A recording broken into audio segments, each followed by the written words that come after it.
On a March morning in 2007, Hollywood Truth magazine published a headline that shattered the entertainment industry's carefully constructed facade. The secret journal of Burt Lancaster, legendary star of From Here to Eternity and civil rights activist, had been discovered. Inside, 14 names, all iconic figures from Hollywood's golden age.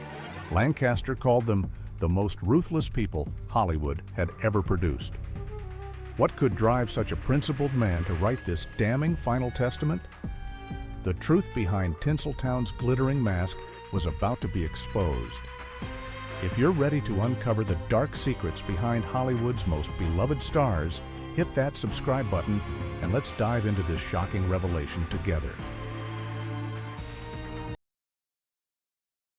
Kirk Douglas, the Predator, behind the smile. Kirk Douglas commanded the silver screen as a dazzling hero, but according to Lancaster's journal, he was hiding something far more sinister. Lancaster described him as a predator beneath human skin, a man who wielded his power like a weapon against anyone who dared oppose him. The journal detailed Douglas's systematic abuse of power, particularly toward young actresses. One chilling account involved Lisa Avery in 1959, who found herself removed from a major project after refusing a private dinner invitation from Douglas. This wasn't coincidence, it was calculated punishment. But Douglas's manipulation went deeper. Lancaster accused him of using illegal substances as tools of coercion, buying and distributing them to force compliance from directors, producers, and co-stars.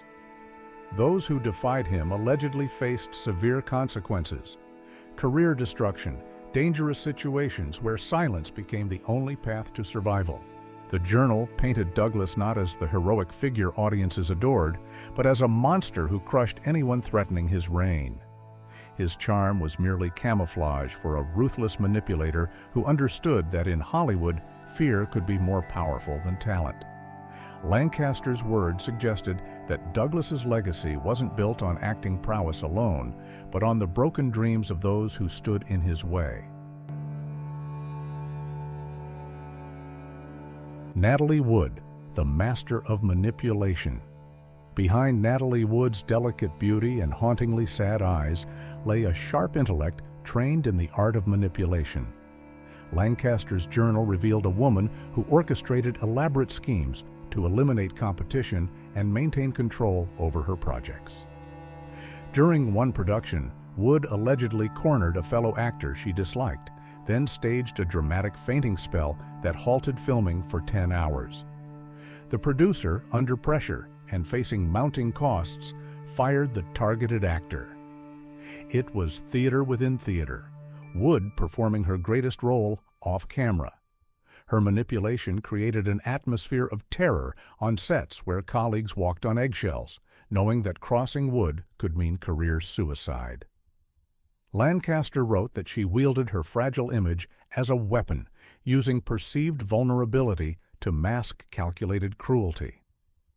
The journal took a darker turn when addressing Wood's mysterious death in 1981. Lancaster hinted it wasn't accidental, but rather the price she paid for years of deceit. A Hollywood Reporter journalist claimed that weeks before her death, Wood had threatened to destroy a close friend's career over a personal dispute. Lancaster wrote haunting words about her final moments. The sea did not kill her. It only hid what she had left behind on shore. To him, her death represented the inevitable consequence of a life spent weaving dangerous webs of manipulation and control. Spencer Tracy, the devil in saint's clothing. Spencer Tracy commanded respect for his deep, nuanced performances, but Lancaster's journal exposed a man whose off-screen persona was terrifyingly different. Tracy was described as a devil hiding behind a saint's mask, fueled by alcohol and controlled by rage. His drinking wasn't merely a habit, it was a weapon.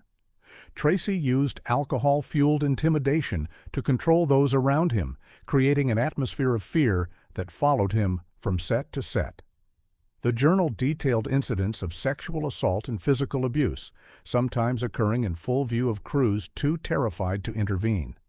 One documented incident from 1961 during Judgment at Nuremberg saw Tracy shatter a liquor bottle on a makeup table after an artist made a minor error.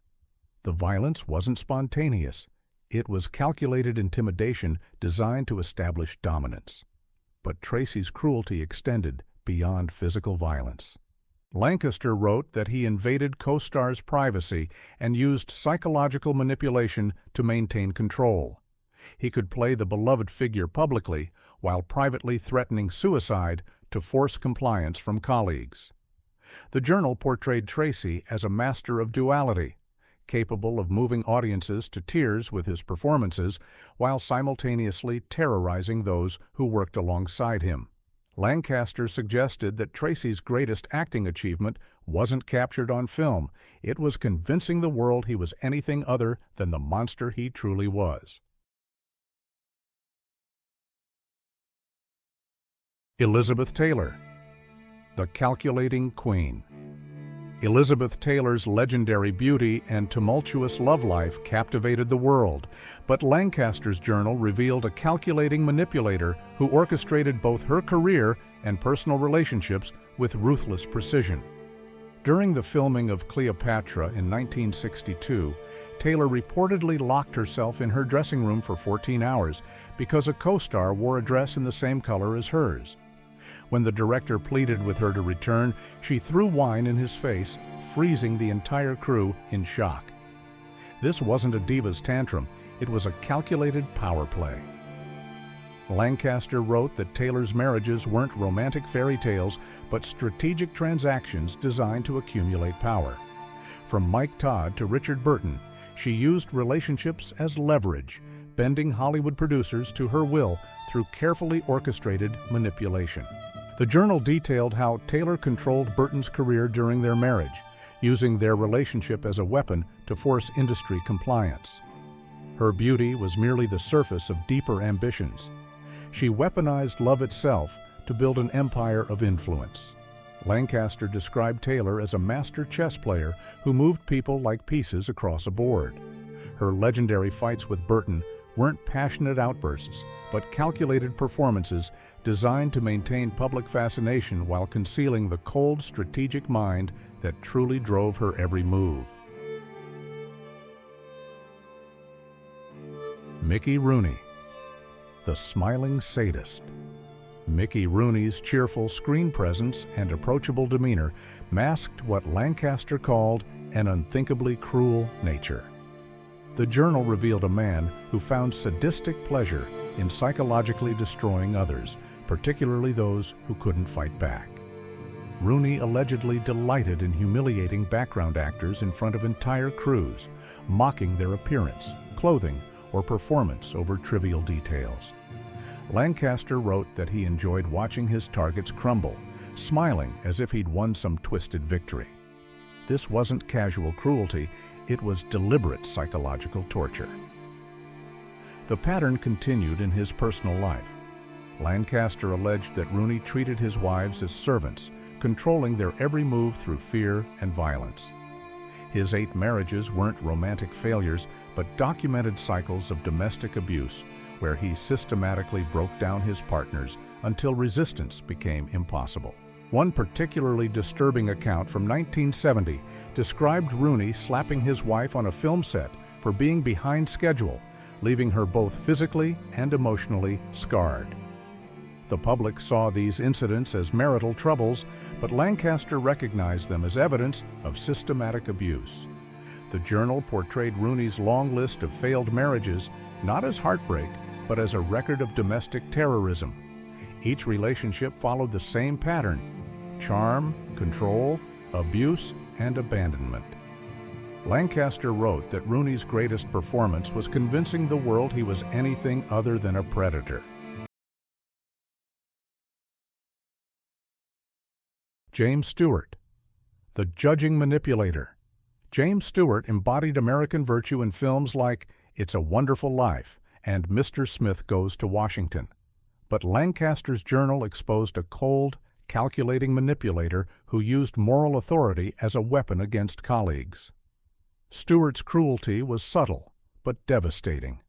He allegedly kept detailed notes of co-stars' mistakes during filming, then quietly passed them to directors after shooting concluded. This silent sabotage created atmospheres of tension and paranoia, where actors felt constantly watched and judged. The journal revealed Stewart's racism masked as professionalism. In 1957, he reportedly refused to work alongside a black actor, but cleverly blamed script demands rather than showing open hostility. This left others unable to confront him without appearing unreasonable. Stewart's manipulation extended to document forgery. Lancaster claimed he falsified papers to accuse actors who opposed him, using fake evidence to destroy reputations and force people from productions. The tactic was so effective that colleagues lived in fear of public humiliation or career destruction. Most chillingly, Lancaster wrote that Stewart never needed to raise his voice. His mere presence could make an entire room feel unworthy. This psychological dominance allowed him to control situations through implied moral superiority while systematically destroying anyone who challenged his authority. The all-American hero was, in reality, a cold-blooded manipulator who weaponized virtue itself.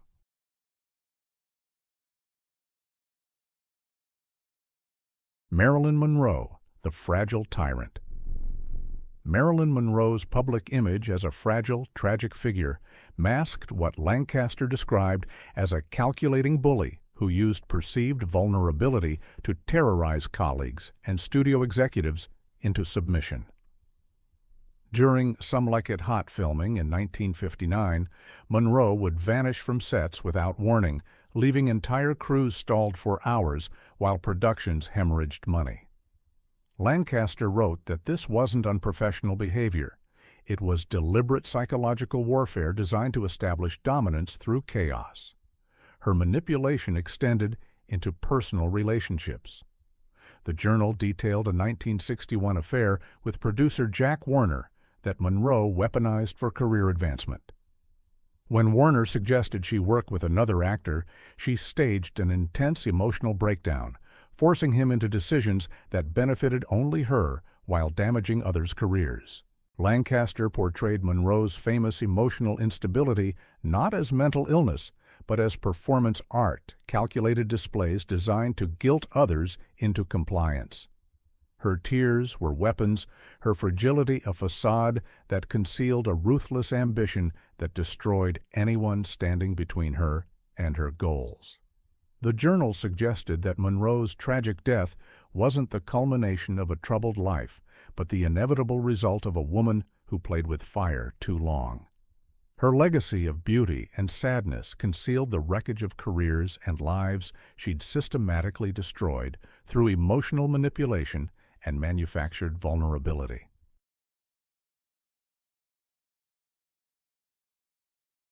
Burt Lancaster's secret journal stands as a blood-stained warning about the ruthless truths Hollywood spent decades trying to bury.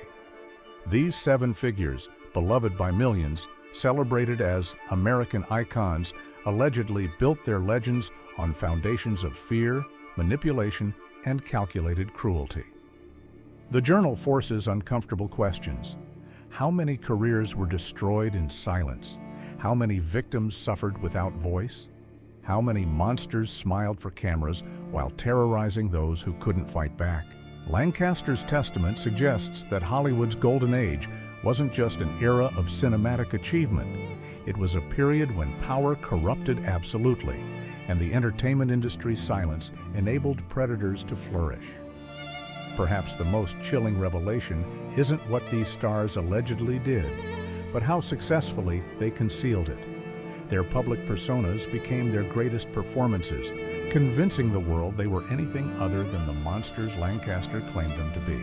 The glittering facade of Hollywood's golden age may have hidden its darkest chapter, one where talent meant nothing if you lacked the ruthlessness to survive. What other secrets might be buried beneath Hollywood's glamorous surface? Subscribe and share your thoughts below.